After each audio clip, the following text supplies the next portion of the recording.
Hello everyone, जय हिंद। Welcome to Jha sir academy for IAS. Guys, यहाँ पे आपको सिविल सर्विसेज की प्रिपरेशन कराई जाती है और हेल्प की जाती है कि आपको किस तरीके से प्रिपेयर करना है। यहाँ पे आपको आपकी प्रिपरेशन को एनहांस करने के लिए कुछ फ्री कंटेंट्स प्रोवाइड किए जाते हैं आपकी प्रिपरेशन के लिए। कहाँ पे आपको यूट्यूब प्लेलिस्ट में मिल जाएगा। आप यूट्यूब पे जब जाएंगे तो आपको वहाँ पे वेरियस प्लेलिस्ट अवेलेबल होंगी, जहाँ पे आपको जो डेली करंट अफेयर्स के लेक्चर्स अपलोड किए जाते हैं आपको उनकी प्रॉपर तरीके से प्लेलिस्ट अवेलेबल होगी। उसी के साथ साथ आपको मंथली प्लेलिस्ट भी मिलेगी करंट अफेयर्स की और ईयरली प्लेलिस्ट भी मिलेगी। और साथ ही जो करंट अफेयर्स डेली बेसिस पे आप लोगों को प्रोवाइड किए जाते हैं उन्हीं की फ्री ऑफ कॉस्ट आपको पीडीएफ्स भी दी जाती है हमारे टेलीग्राम चैनल पे। सो गाइज, अगर आपने टेलीग्राम चैनल ज्वाइन नहीं किया है तो तुरंत डिस्क्रिप्शन बॉक्स में जाइए, वहाँ पे आपको लिंक प्रोवाइडेड होगा जहाँ से आप हमारे चैनल को ज्वाइन कर सकते हैं और वहाँ से आप हमारी सारी पीडीएफ्स का एक्सेस ले सकते हैं। और उसी के साथ साथ गाइज, आप लोगों के लिए एक बहुत ही अच्छा इनिशिएटिव स्टार्ट किया गया है मेंस के प्रीवियस ईयर क्वेश्चन एनालिसिस का। आपको आपके लिए डेली बेसिस पर एनालिसिस किया जाता है और उसकी आप लोगों को प्लेलिस्ट प्रोवाइडेड है हमारे यूट्यूब चैनल पे ही। अलग अलग पेपर में प्रोवाइडेड है आप लोगों के कन्वीनियंस के लिए, GS1, GS2, GS3 and GS4 की। उसी के साथ साथ आप लोगों के लिए जीएस के अलग अलग सब्जेक्ट्स की भी प्लेलिस्ट अवेलेबल है। इकोनॉमिक्स है जैसे सीसैट की आप लोगों के पास प्लेलिस्ट होगी और हिस्ट्री की भी प्लेलिस्ट आपको मिल जाएगी जो कि बिल्कुल फ्री होगी, वो आपको यूट्यूब पे ही अवेलेबल होगी। और इन्हीं प्लेलिस्ट में साथ ही साथ नए नए कंटेंट्स भी रेगुलर बेसिस पे ऐड ऑन किए जाएंगे, जिसके लिए आप लोगों को झा सर अकेडमी को रेगुलरली फॉलो करना है और अपनी प्रिपरेशन को एनहांस करना है, राइट। और उसी के साथ साथ गाइज, कुछ पेड कोर्सेज भी हैं जो आप लोगों के लिए लाए गए हैं Jha sir academy for IAS के द्वारा, जो जिन पेड कोर्सेज को झा सर खुद पर्सनली मेंटोर करते हैं, खुद उसको रिलेट करते हैं। जैसे कि जीएस का प्री प्लस मेंस बैच है गाइस, बिल्कुल जीरो से तैयारी करवाई जा रही है। झा सर खुद तैयारी करवाते हैं, पर्सनल गाइडेंस आपको दी जाती है, प्रॉपर तरीके से आपको अटेंशन प्रोवाइड की जाती है और बिल्कुल बेसिक से आपको तैयारी करवाई जा रही है आपकी प्रिपरेशन को एनहांस करने के लिए, राइट। तो आप इन कोर्सेज को भी ज़रूर ज्वाइन कीजिए। जैसे कि एक मेंस का भी आंसर राइटिंग का टेस्ट सीरीज बैच चल रहा है और प्रीलिम्स का भी टेस्ट सीरीज कोर्स चल रहा है गाइज, जो आपको हमारी ऐप पे टेस्ट सीरीज प्रोवाइड की जाएंगी। 10,000 क्वेश्चंस की आपको प्रैक्टिस कराई जाएगी। वो 10,000 क्वेश्चंस आपको कहाँ पे अवेलेबल होंगे? Jha sir academy for IAS की वेबसाइट पे भी अवेलेबल है और हमारा एक ऐप भी है Jha sir academy for IAS. आप अगर डालेंगे तो प्ले स्टोर से आपको वो ऐप मिल जाएगी, आप उसको डाउनलोड कर सकते हैं। वहाँ पे आपको प्रीलिम्स की टेस्ट सीरीज का एक्सेस भी मिल जाएगा और उसी के साथ साथ इतनी बेहतरीन ऐप है कि आपको वहाँ पे स्टडी टूल्स भी अवेलेबल हैं कि आपकी जो स्टडी है आप उसको ट्रैक कर सकते हैं कि आप कितना टाइम इफेक्टिवली स्टडी कर रहे हैं। तो इस ऐप को गाइज ज़रूर ज्वाइन कीजिएगा, डाउनलोड कीजिएगा और वेबसाइट भी अवेलेबल है। उस वेबसाइट पे भी आप जाके सब कुछ एक्सेस कर सकते हैं जो कि ऐप पे अवेलेबल है, right. So guys, Jha sir academy को रेगुलरली फॉलो करते रहिएगा।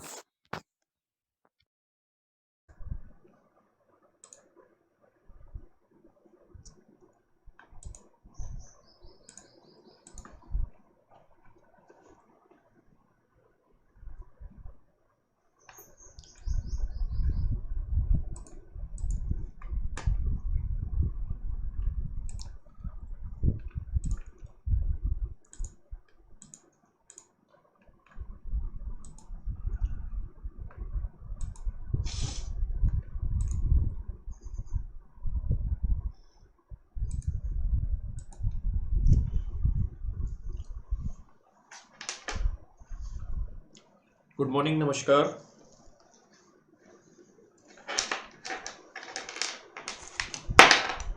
आई होप आप सभी अच्छे होंगे और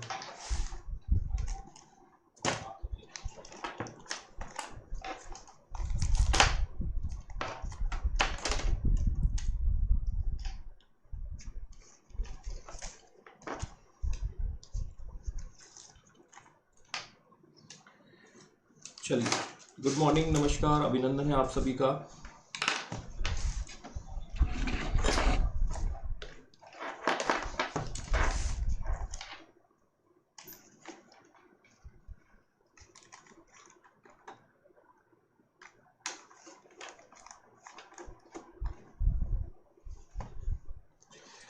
आई एम गुड। आप कैसे हैं? आप सभी भी अच्छे होंगे, मैं उम्मीद कर रहा हूँ। सब घर पर रह रहे होंगे, सुरक्षित रह रहे होंगे।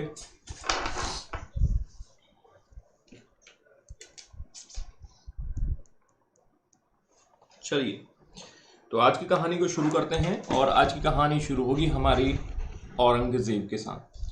औरंगजेब किस तरीके से आता है सत्ता में, वो थोड़ा हम जानने की कोशिश करेंगे। कल हमने शाहजहाँ तक का सफ़र तय कर लिया था, ठीक है। इसका पीडीएफ आपको नहीं दिया गया है, थोड़ा मेरा तबीयत नासाज था इस वजह से।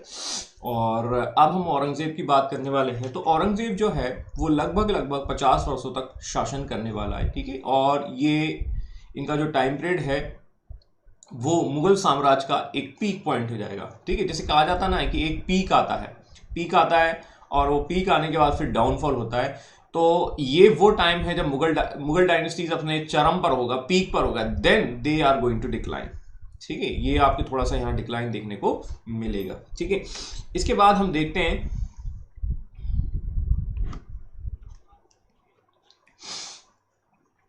he was getting the throne by the killing of his brothers, ठीक है। वो अपने ब्रदर को मारकर सत्ता हासिल करता है, ये भी हमने कल बखूबी समझ लिया है। और जब वो सत्ता को हासिल करता है तो वो 2 बार क्या है अपना कोरोनेशन कराता है। पहला तो ये है सामूगढ़ की विजय के बाद, और सामूगढ़ का विजय के बाद वो आलमगीर का टाइटल लेता है। ये हमें पता है कि सामूगढ़ का बैटल क्या हुआ था और किस किस के बीच में हुआ था, ठीक है। और दूसरा होता है देवराय का बैटल, ठीक है। ये हमने देखा था कि दारा शिकोह को हराया था, यहाँ भी दारा शिकोह है, ठीक है। लेकिन यहाँ दारा शिकोह को पकड़ लिया जाएगा फाइनली। पहले वाले सामूगढ़ के युद्ध में दारा शिकोह भाग जाते हैं दिल्ली की ओर, हमने देखा था। तो दिस वाज द सिचुएशंस, ठीक है, जो आपके औरंगजेब के सामने थी और किस तरीके से उसने भाइयों को कैप्चर किया और भाइयों को कैप्चर करने के बाद सत्ता को हासिल कर रहा है। गुड मॉर्निंग, नमस्कार, आप सभी का फिर से अभिनंदन है। औरंगजेब की कहानी को हम पढ़ने वाले हैं। औरंगजेब की कैंपेन को थोड़ा थोड़ा समझ लेते हैं, ठीक है। तो देखिए, औरंगजेब की कैंपेन में यदि हम देखें तो एक होता है कि ये असम को जीतने का भी प्रयास कर रहे हैं। They want to capture the Assam, ठीक है। और ये कामरूप होता है, असम का पुराना नाम कामरूप। और ये बंगाल का गवर्नर बना देते हैं किसको? मीर जुमला को। मीर जुमला जो है वो गोलकुंडा से ही रिलेटेड होते हैं और बाद में जो है मुगलों की सेवाओं में आ जाते हैं। तो ये लगभग इनका कैंपेन होता है। इनके टाइम पर सबसे खास जो है वो ये है कि वो दक्षिण वारे में विस्तार करना चाहते हैं। देखिए, मैंने आपको ये भी बताया था कि अकबर का जो एक सपना था, अकबर का एक सपना था कि हमें पूरे भारत को आर्टिकल नंबर 1 में लेकर आना है, यूनाइटेड करना है, ठीक है। और यूनाइटेड करने के साथ ही हम देखते हैं कि अपने साम्राज्य का विस्तार दक्षिण भारत में भी करना था। नॉर्थ में तो हम ऑलरेडी कर चुके हैं। Now we want to expand the empire in the southern territories, ठीक है।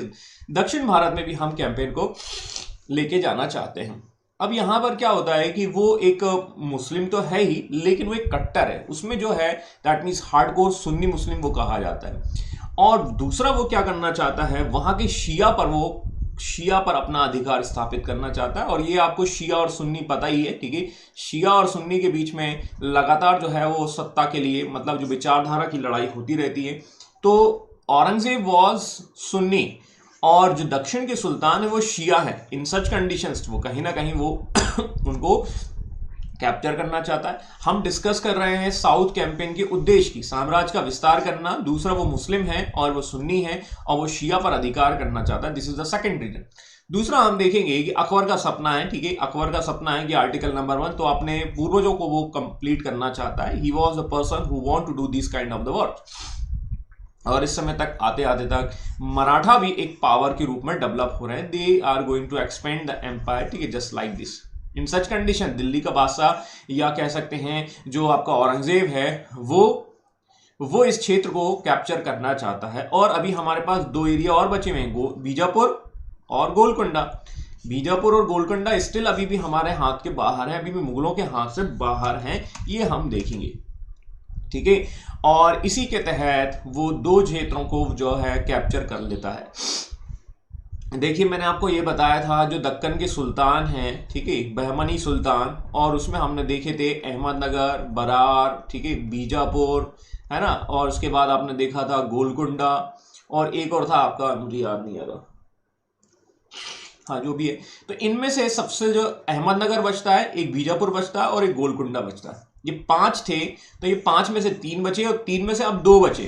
क्योंकि अहमदनगर जो है 1633 में हमने ऑलरेडी कैप्चर कर रखा है। ये अब हमारे पास दो ही बचे हैं, बीजापुर एंड गोलकुंडा, और ये दोनों जो हैं औरंगजेब के टाइम पर कैप्चर कर लिए जाएंगे। तो हम सबसे पहले पहुंचते हैं बीजापुर, और बीजापुर जो है औरंगजेब कैप्चर कर लेता है, आक्रमण करता है। उस समय वहां का रूलर होता है सिकंदर आदिल शाह, और ये यूसुफ आदिल शाह के बेटे होते हैं। यहां पर इनको कैनेक्स कर लिया जाएगा और मुगल डायनेस्टी का पार्ट बना लिया जाएगा बीजापुर को। ये है इनकी खास।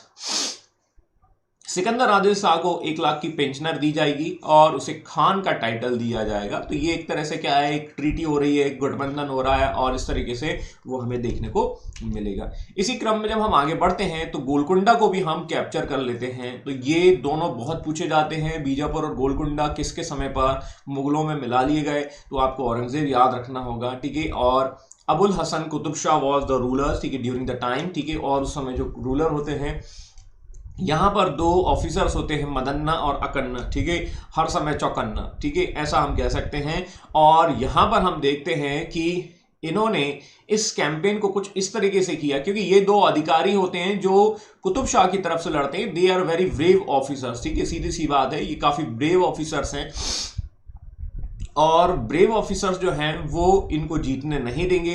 और इसीलिए यहां पर ये ब्राइब या ग्रीड की बात करते हैं, लालच देते हैं, और एक अफगानी सरदार को लालच देते हैं और गोलकुंडा को जीत लेते हैं। तो this is the campaign, this is related to the, this is not the really war, ठीक है। एक्चुअली ये वास्तव में वॉर नहीं होता, ये एक तरह से क्या होता है, लालच या षड्यंत्र या कॉन्स्पिरेंसी से करने। And this victory is going to compare with the Akbar, ठीक है। अकबर ने 1601 में ऐसा ही किया था असीरगढ़ के साथ, ठीक है, याद है।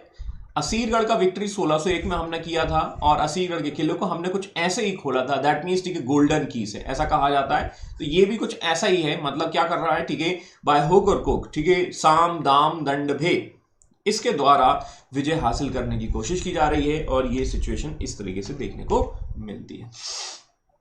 आगे बढ़ते हैं। औरंगजेब जो है, औरंगजेब का एक कैंपेन और होता है, there is a struggle with the Marathas. अब औरंगजेब का संघर्ष या लड़ाई जो है वो मराठा के साथ भी होता है, क्योंकि साउथ में मराठा भी है। बट हम इसके बारे में जो डिटेल में जो डिस्कशन करेंगे, we will discuss in the Maratha chapters. तो ये थोड़ा सा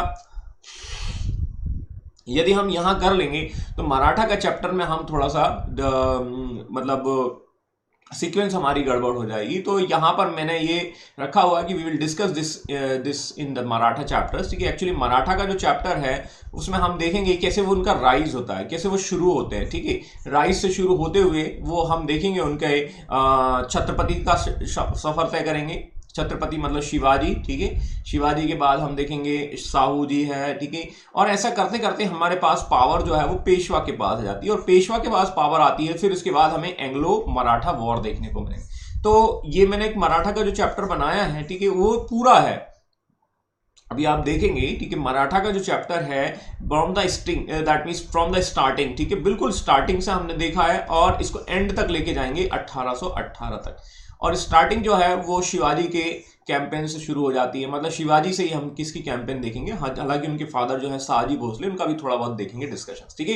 तो ये एक मराठा के चैप्टर में डिस्कस करेंगे तो ज्यादा अच्छा रहेगा, ठीक है। बाकी हम इसके बारे में देखते हैं। और क्या है औरंगजेब की पॉलिसीज में, औरंगजेब की और पॉलिसीज में हम देखेंगे कि वो कट्टर मुस्लिम है, कट्टर सुन्नी है, और शिया में कन्वर्ट कर, और जो शिया है वो उससे कहीं ना कहीं इनमें विचारधारा का मतभेद है, ये भी हम देखेंगे। लेकिन before going to the further we need to understand the results of the south policy.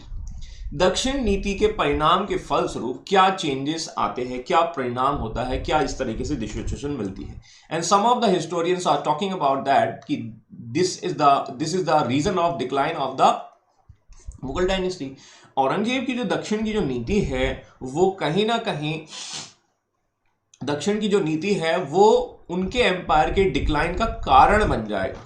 जो एम्पायर उन्होंने बनाया है, मैंने आपको पहले ही बताया कि एम्पायर जो है वो कुछ इस तरीके से पीक पर पहुंच जाएगा, और पीक पर पहुंचने के बाद ये डाउनफॉल हो जाएगा, बिल्कुल इस तरीके से। तो ये है सिचुएशंस औरंगजेब की। अब औरंगजेब क्या करते हैं, ठीक है, वो थोड़ा सा देखते हैं। जब दक्षिण में ये पहुंच जाएंगे, औरंगजेब जो है वो, उन्होंने अधिकतर समय वो दक्षिण में ही गुजारा है। अब दक्षिण में जब वो गुजार रहे हैं तो इन सच कंडीशन नॉर्थ में जो है वो सिचुएशंस जो है आउट ऑफ कंट्रोल हो जाएंगी।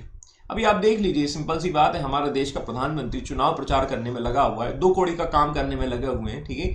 और दूसरा हम देखते हैं कि जिसकी वजह से, मतलब हम ऐसा कह सकते हैं, जिसकी वजह से कोरोना जो है अनकंट्रोल हो गया, disorganisation in the northern India, ठीक है, अव्यवस्थाओं का दौर देखने को मिल जाता है, ठीक है। तो ये आप वहां से भी कनेक्ट करके समझ सकते हैं। तो नॉर्थ इंडिया में जो है अव्यवस्था हो जाएंगी और यहां पर कॉन्स्पिरेंसी, षड्यंत्रों का दौर शुरू हो जाएगा, क्योंकि बादशाह यहां पर रहता है, तो लोगों में एक डर और एक भय बना रहता है, और ये डर और भय जो है वो एक व्यवस्थित व्यवस्था को के लिए सही रहता है, ठीक है।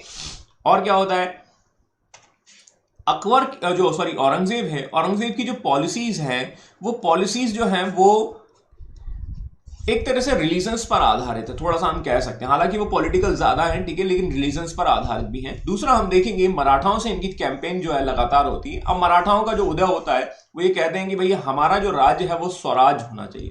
स्वराज का मतलब है अपना ही राज, पड़ोसी का नहीं। और पड़ोसी कौन थे, पड़ोसी मतलब दैट मीन्स, ठीक है, या विदेशी कौन थे, मुगल से। तो वो उनको एक्सेप्ट करने के लिए राजी नहीं होते हैं, ठीक है। और मराठाओं का उत्कर्ष भी कहीं ना कहीं जो है इनकी नीति के परिणाम के फलस्वरूप है। क्या होता है ना, every action as a equal reaction, similarly वो वाला कंसेप्ट आपको देखने को मिलेगा। समझ में आया? तो मराठाओं का उत्कर्ष भी जो है वो आपको यहां देखने को मिलेगा, क्योंकि आपने 1686 बीजापुर गोलकुंडा जीत लिया है, लेकिन आप इसको जीतने में कभी सफल नहीं हो पाते, और ये उसका एक उदाहरण देखने को मिल जाता है, ठीक है। दूसरा हम देखेंगे कि मुगलों की प्रतिष्ठा को आघात भी लगा, that mean the reputation suffered A setback, ठीक है। इसका मतलब यह हुआ कि मराठाओं को कभी जीत नहीं पाए हैं, ठीक है। और जो मुगल जो हैं इतने पावरफुल हैं, इतने स्ट्रांग हैं, जिन्होंने अहमदनगर, बीजापुर, गोलकुंडा, ठीक है, नॉर्थ इंडिया, राजपूत, इतने बड़े भाग पर टेरिटरी पर कब्जा कर लिया, लेकिन मराठाओं को नहीं जीत पाए, ठीक है। वो कहते ना, ठीक है, मतलब हमें तो नहीं जीत पाए आप, ठीक है, इस तरीके से। तो इस तरीके की सिचुएशन आपको देखने को मिलेगी, ठीक है। और दूसरा जब देखते हैं कि जब शासक या जब रूलर जो है वो कहीं ना कहीं जो है अपनी राजधानी में नहीं रहेगा, कैंपेन में उसमें नहीं रहेगा, the people of that means the army, सैनिक जो है वो असंतुष्ट हो जाएंगी। उनमें कहीं ना कहीं देखेंगे कि दैट मीन्स की एक एनर्जी की कमी हो जाएगी, डिससेटिस्फिकेशन ऑफ द मुगल सोल्जर्स, ठीक है। और इसकी वजह से हम देखते हैं कि सिचुएशंस कंट्रोल में नहीं होती, ठीक है। और इसका एक मुख्य कारण होता है उनको वेतन ना मिल पाना। वेतन ना मिल पाना तो क्या होगा, तो जनता क्या है, रिवॉल्ट करने की विवश हो जाएगा। इसके अलावा मुगल की सैन्य शक्ति जो है उसको भी कुछ समस्या हुई, ठीक है। मुगलों की जो सेना है वो जब दक्षिण की ओर जाती है तो they are facing some kind of the diseases, ठीक है, या कह सकते हैं एपिडेमिक्स, ठीक है, महामारी या रोग या डिसीज, जिसकी वजह से उनकी काफी सेना जो है वो नष्ट हो जाती है। तो ये भी एक प्रभाव देखने को मिलता है। आप वैसे भी समझ सकते हैं जियोग्राफिकल पॉइंट ऑफ व्यू से, मतलब कहीं ना कहीं आप देखेंगे जियोग्राफिकल पॉइंट ऑफ व्यू से आपकी क्लाइमेट चेंज हो रही है। आप नॉर्थ इंडिया में कैपेबल हो, लेकिन आप साउथ इंडिया में कैपेबल नहीं हो, और इसकी वजह से आपको कहीं ना कहीं प्रॉब्लम्स देखने को मिल रही है, प्रॉब्लम फेस करने को मिल रही है। And this is the economical losses due to the south campaign. South की कैंपेन में आप इतने ज्यादा बिजी हो कि आपको मराठा तो जीत नहीं मिल पा रहे हो, ठीक है। अव्यवस्था हो रही है नॉर्थ में, और इकोनॉमिक कंडीशंस भी आपकी इतनी अच्छी नहीं रहेंगी। You are not able to understand the economical losses, ठीक है। मतलब कहीं ना कहीं जो इकोनॉमिक कंडीशंस बन रही हैं उसके लिए भी ये सब चीजें रिस्पॉन्सिबल होंगी। तो आर्थिक व्यवस्था को नुकसान होगा, जिसकी वजह से आपका एम्पायर धीरे धीरे डिक्लाइन की ओर चला जाएगा। तो all these are the reasons, ठीक है, this is the reasons because of the decline of the Mughal dynasties, ठीक है। इस प्रकार यदि हम कहें कि Aurangzeb the southern policies of Aurangzeb to decline of the Mughal empire, Aurangzeb की ये जो दक्षिण की नीति है वो कहीं ना कहीं डिक्लाइन का रीजंस बन जा रहा है, और मुगलों के पतन के पीछे औरंगजेब की नीति है, ऐसा कहा गया है हिस्टोरियंस के द्वारा। जदुनाथ सरकार हिस्टोरियन से just as a cancers of the Spain destroy Napoleon, मतलब जो हम कहते हैं कि एक वो स्पेन के नासूर ने, मतलब एक छोटा सा घाव हो जाता है और छोटा सा घाव जो है वो आपको प्रभावित कर सकता है, उसी प्रकार जो है दक्षिण का जो नासूर है उसने औरंगजेब को भी क्या कर दिया है, डिस्ट्रॉय कर दिया है, ठीक है। या मुगल सम्राट, ना केवल औरंगजेब बल्कि क्या सकते हैं मुगल एम्पायर को भी डिस्ट्रॉय कर दिया है। और वी ए स्मिथ कहते हैं South India prove to be the tomb not only of his body but also of the his kingdom. मतलब जो सदर्न इंडिया है या साउथ इंडिया है वो उसका कह सकते हैं कब्र तो बन ही रहा है, बल्कि उसके एम्पायर का भी कब्र बन जाएगा। मतलब वो तो डिक्लाइन हो गई औरंगजेब, उसके एम्पायर का भी डिक्लाइन देखने को मिल जाएगा। तो दिस इज द सिचुएशन, ठीक है, जिसको अलग अलग हिस्टोरियन ने अलग अलग व्यू दिए हैं और अलग अलग क्या होता है ना, आवश्यकता से अधिक आप यदि वहां पर हो तो सिचुएशन ऐसा देखने को मिल जाता है। ठीक है, ये हम देख चुके हैं। चलो आगे हम देखते हैं औरंगजेब की रिलीजियस पॉलिसीज। तो दक्षिण नीति अभी हमने सीखी, सदर्न पॉलिसीज हमने देखी, अब हम उसको देखते हैं औरंगजेब की धार्मिक नीति। अब देखो इसको कैसे समझते हैं, याद करिए पीछे जाइए, और पीछे हमने अशोक देखा था। अशोक किस रिलीजन को मानता है? बुद्ध रिलीजन को मानता है। और बुद्ध रिलीजन में अशोक ने कौन सी नीति का पालन किया? धम्म नीति का पालन किया। और धम्म नीति के पालन करने के फलस्वरूप हम देखते हैं कि वो क्या करता है, अधिकारी ऑफिसर्स को अपॉइंट करता है। वो ये देखता है कि कौन कौन से लोग जो हैं वो इस रिलीजियस पॉलिसीज या धम्म नीति का पालन कर रहे हैं या नहीं कर रहे हैं। ठीक है, इन सच कंडीशंस, इस सच कंडीशंस में वो क्या करेगा, वो एक अधिकारी की अपॉइंटमेंट करेगा जिसका नाम है Dhamma Mahamatya. Do you remember this post? और धम्म महामात्य का काम क्या होगा? धम्म महामात्य का काम यह होगा कि चेक करना कि कौन कौन लोगों ने धम्म नीति का पालन किया है या नहीं किया। समझ में आया कि नहीं आया? किस किस लोगों ने धम्म नीति का पालन किया है या नहीं किया है, ऐसा सिचुएशंस देखने को मिलता है किसके टाइम पे? अशोक के। सेम कंसेप्ट यहां भी है औरंगजेब के टाइम पे। तो औरंगजेब के टाइम पर बस पॉलिसी में थोड़ा सा परिवर्तन ये हो गया, अशोक की पॉलिसी जो है वो लिबरल है, उदार है। वो ये नहीं कहता है कि आपको जबरदस्ती करना होगा, बट यहां पर औरंगजेब जो है थोड़ा सा इस मामले में कट्टर है। ठीक है, वो औरंगजेब क्या करना चाहता है, दैट मीन्स जो गैर मुस्लिम्स हैं उनको मुस्लिम्स में कन्वर्ट करना चाहता है, ऐसा हम कह सकते हैं। देखते हैं, पहले समझते हैं। और इसके लिए मुहत्सिब नाम के एक अधिकारी की वो जो है अपॉइंटमेंट करता है। Aurangzeb was a radical Sunni Muslims who abundant the religious policies of his ancestor. मतलब कहीं ना कहीं जो पुराने उसके जो पूर्वज थे उन पॉलिसीज को वो क्या कर देगा, उनको छोड़ देगा और खुद की नीति बनाएगा, और वो है धार्मिक, दैट मींस रिलीजियस इंटॉलरेंस की नीति। ठीक है, कुरान के शिक्षा के अनुसार मुस्लिम कानूनी आचरण को बहाल करने के लिए कई अध्यादेश जारी किए। अब देखिए वो रिलीजियस पॉलिसीज पर उसका असर है, तो रिलीजियस का पॉलिसीज का असर कहां से देखने को मिलेगा? कुरान शरीफ से देखने को मिलेगा। तो कुरान से जो नियम है उसी को इंप्लीमेंट करने की कोशिश करेगा। अशोक क्या कर रहा था? अशोक धम्म की नीति का पालन कर रहा था और धम्म में उसने कुछ नियम बनाए थे। सेम वही है और सेम कंसेप्ट आपको देखने को मिलेगा। औरंगजेब क्या करता है, इस दारुल हर्ब को, दारुल हर्ब का मतलब है दैट मीन्स जो गैर मुस्लिम है, नॉन मुस्लिम्स, उन्हें इस्लाम में परिवर्तित करना। काफिर इसको हम कह सकते हैं कि जो इस्लाम से संबंध नहीं है उसे क्या करना, इस्लाम में परिवर्तित करना, ये उसका पॉलिसी है और ये इसके तहत अपने काम करता है। और इसी पॉलिसीज के तहत वो एक अधिकारी बनाएगा जिसका नाम है मुहत्सिब। जैसे धम्म महामात्र वैसे ही मुहत्सिब है। ये समझ में आ रहा नहीं आ रहा?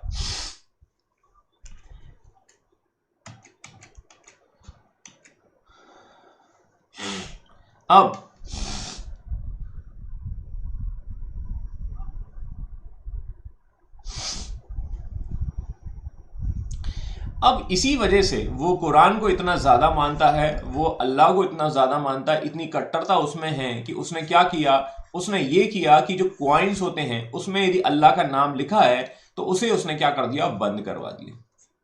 क्यों? उसका ये मानना था कि यदि जो आपके हाथ जो है वो साफ नहीं है, दैट मीन्स हम कह सकते हैं, और तो इसकी वजह से जो खुदा का नाम जो होता है वो कहीं ना कहीं जो है वो दूषित हो सकता है। ठीक है, और वो इस वजह से इतना कट्टरता का पालन करता है कि सिक्कों पर जो है वो कलमा नहीं लिखा जाएगा। कलमा का मतलब है गॉड का नाम, ऐसे कह सकते हैं। ठीक है, कलमा कुछ भी हो सकता है। ठीक है, मतलब एक रिटन इंफॉर्मेशन, जैसे मान के चलिए कि नाम लिखा हुआ है, और उसने नौरोज जैसे फेस्टिवल्स को खत्म कर दिया जो हमने फारसी कम्युनिटीज के अंतर्गत देखे थे। ठीक है, तो इस तरीके से वो क्या कर रहा है,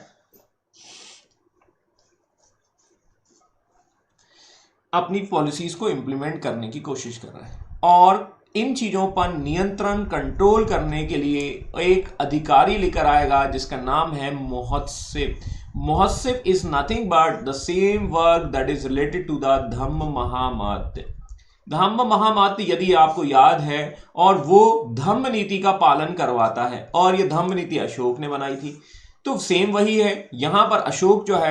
अशोक जो काम करवा रहा है वही औरंगजेब धम्म महामात्य से आपका मुहस्सिब से करवाने की कोशिश कर रहा है।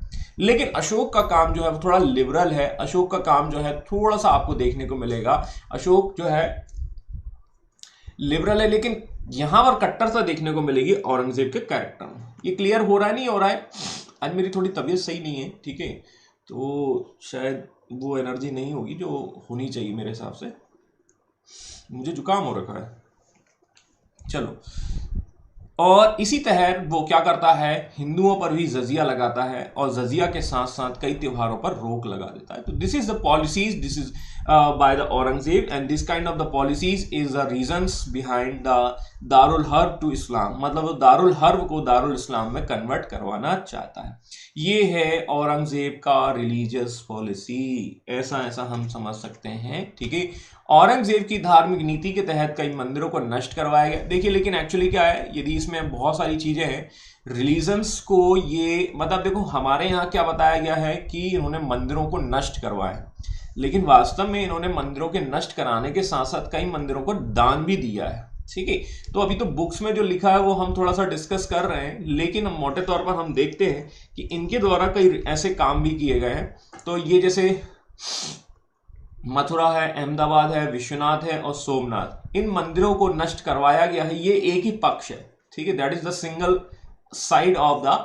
लेकिन औरंगजेब ने कई मंदिरों को ग्रांट भी दी है, ये भी ध्यान रखिएगा, ठीक है। वो हम यहाँ नहीं देख रहे हैं, लेकिन जब आप थोड़ा सा रिसर्च करते हैं, ठीक है, पीएचडी करते हैं, तब ये चीजें निकल कर आती हैं। मैंने एक डॉक्यूमेंट्री देखा था और उसमें ये बताया गया कि औरंगजेब का एक ही पक्ष हमको बताया जाता है, दूसरा पक्ष नहीं बताया जाता। दूसरा पक्ष मतलब वो कट्टर मतलब वो लिबरल भी है, और कई ऐसी चीजें देखने को मिलती है। अब जैसे देखिए, जैसे उसने जजिया लगा दिया है, तो जजिया लगाने का उद्देश्य उसका पॉलिटिकल रीजन था, ना कि रिलीजियस रीजन था, ध्यान देना, ठीक है। और ये यहां भी कुछ ऐसा ही आपको देखने को मिलेगा, ठीक है। तो ऐसी सारी सिचुएशंस देखने को मिलती हैं, और इन सिचुएशंस को हम इस तरीके से समझ सकते हैं और जान सकते हैं, ठीक है। तो रिलीजियस पॉलिसीज के तहत हम देख रहे हैं, और इसके अलावा उसने कई ऐसी प्रथाओं को भी बंद कर दिया, रिचुअल्स को बंद कर दिया, जो अब देखिए सोलार कैलेंडर का मतलब है सूर्य से रिलेटेड, ठीक है, जबकि इस्लाम किस पर आधारित है, मून पर आधारित है।